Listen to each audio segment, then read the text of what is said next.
నమస్తే welcome to tomorrow నేను మీ నరేష్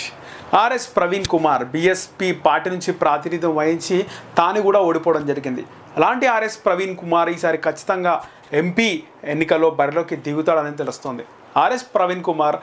ముందుగా ఒక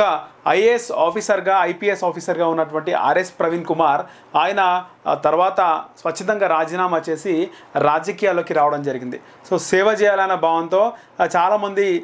ఓటు హక్కు సరిగా వినియోగించుకోవట్లేదు చాలామంది నిరుపేదలు కూడా తెలంగాణ ఉచిత ఐవీఎఫ్ ఐయుఐ కన్సల్టేషన్ ఉచిత అల్ట్రాసౌండ్ స్కాన్ 49 అంటే సంతానం 49 అంటే సంతోషం ఉన్నారు ఏదైతే ఆకాంక్షల పైన తెలంగాణ ఏర్పడిందో ఆకాంక్షలకు అనుగుణంగా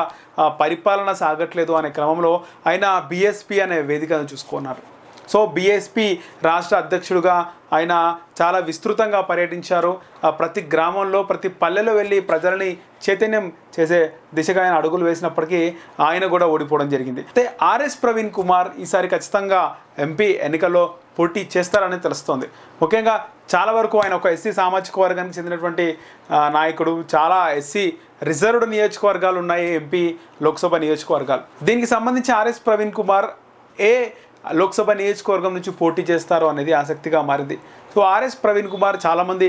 ప్రజలకు అందుబాటులో ఉన్నాడు ఆయన అధికారిగా ఉన్నప్పుడు కూడా తన ఛాంబర్లో సామాన్య ప్రజలను చాలామందిని కలిసేవారు ఆయన ఇంకా చాలామంది నిరుపేదలకు కూడా ఆయన సహాయం చేసేవారు సో ఒక సమాజం మీద ఆయనకు ఉన్నటువంటి ఒక దృక్పథం కానీ అంటే పుట్టిన గడ్డకు సేవ చేసుకోవాలి చాలామంది ఇంకా గరీబ్ పరిస్థితిలో ఉన్నారు అని చెప్పి ఒక ఉద్దేశంతో ఆయన మాత్రం రాజకీయాల్లోకి వచ్చారు ఖచ్చితంగా ఆయన బీఎస్పీ నుంచి పోటీ చేస్తారా లేకపోతే వేరే పార్టీలోకి ఏమైనా జాయిన్ అవుతారా అనేది చూడాలి ఖచ్చితంగా ఆర్ఎస్ ప్రవీణ్ కుమార్ అయితే లోక్సభ బరిలో నిలుస్తున్నాడు అని చెప్పేసి రాజకీయ విశ్లేషకులు మాట్లాడుతున్నమాట